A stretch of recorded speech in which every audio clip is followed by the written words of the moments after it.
te esquecer. Acende vela pra Deus me iluminar. Fui na Bahia fazer um canjereu,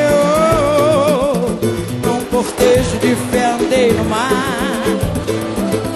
Nem te conto as bocalhas que zoei, com tanta promessa de dor pra cumprir.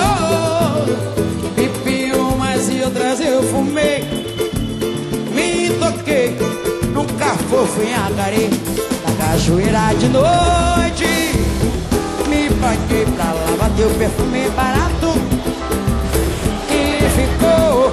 Nem sei mais quantas bocas beijei, em quantas madrugas molhei meu cobertor. Ainda bem que vovó Sarabo, ainda bem que vovó Sarabo. Overweldigend land. De indrukken zijn gigantisch.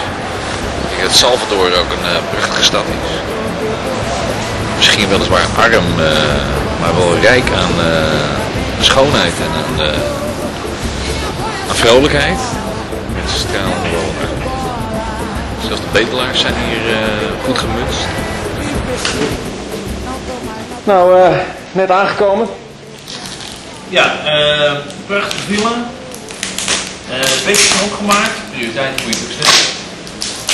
Geweldige thuisgrond. En nu het grote moment van... Ja, nu eens even kijken of ze het overleefd hebben.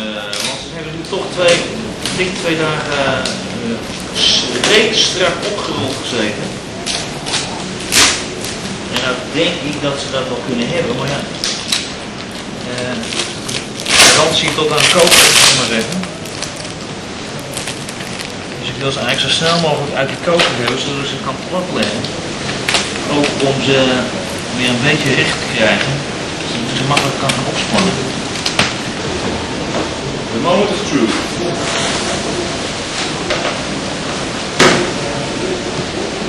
Ja, je ziet het wel hoe straks opgerold hebben.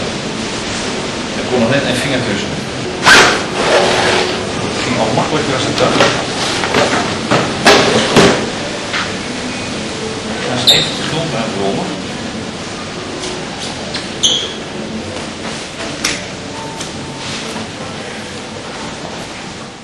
Nou, eerste indruk, Bert. Zit de picobello uit. Pico di Bello, hè? Ja. Ja, ik denk niet dat ze er niet echt onder geleden hebben als ik het zo krijgen. Nou, dan ga ik ze even binnen opslaan met wat gewicht erop, zodat ze weer recht kunnen rollen.